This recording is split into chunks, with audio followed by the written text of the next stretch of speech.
Niger must be supported, Mali must be supported. They have taken a position that is right, a position that is good for the Africans, a position that simply says exploitation of the continent can no longer continue. My daughter, you tell me, are you okay with all our natural resources creating millions of jobs for European kids when our kids cannot get jobs because our natural resources are not getting value addition? Are you okay with that? We must go to the root causes. If a president of a country, my daughter, let me take you, you become the president of Nigeria today with all good intentions. You are told, do not talk about your military because we got that under our control as France. Do not talk about your financial resources. We control your central bank. We manage your financial policies. Do not talk about your finances. We have that under our control. Do not talk about your natural resources. Those belong to us. All your contracts, we shall choose and decide who builds your country.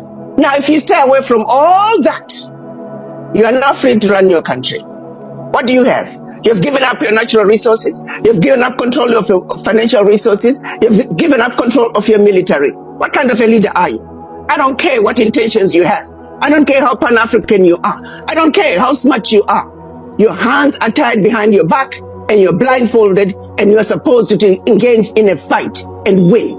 How? So I'm saying, before we even talk about how good a leader you are, I can tell you, I was joking with a friend. I said, I'm pretty sure right now, President Bazoum is probably happy.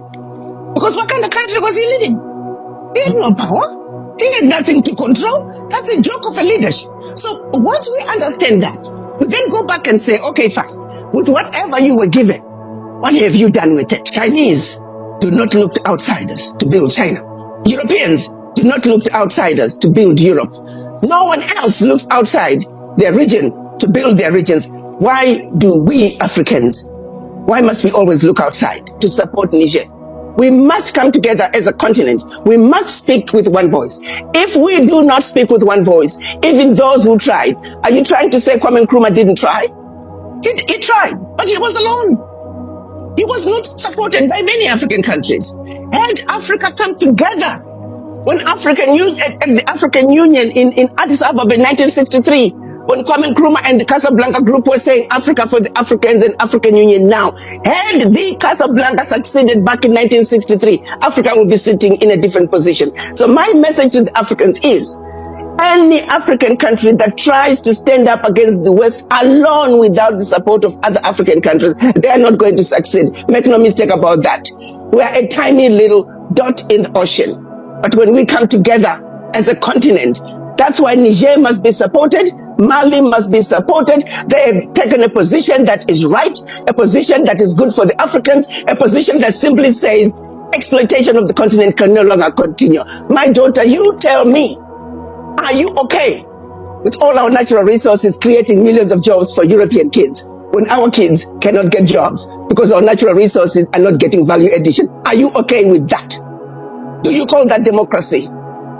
And for Africa, I came to the conclusion that France was the biggest risk to peace and security and overall African development, particularly in West Africa, because of one particular agreement that they would make the African heads of state sign when they were receiving their independence. It was a horrible, continues to be a horrible document that sadly, it has been allowed to continue to this very day, to the serious detriment of the Africans. So I set out to educate the Africans about France. Others would say, why didn't you talk about the British and all other colonizers? Yes, we would speak about them as well. But the one that is leading the pack, the one that is taking the crown of the abuse and exploitation, it is France. And I felt very strongly that if France can come to the table and also renegotiate those contracts, if France can leave Africa, that would be the beginning of true liberation, and I'm talking economic liberation of the African continent. So France is leading the pack because of its deep roots within Africa, because of the agreements that the heads of states were made to sign during independence of Africa. Yeah.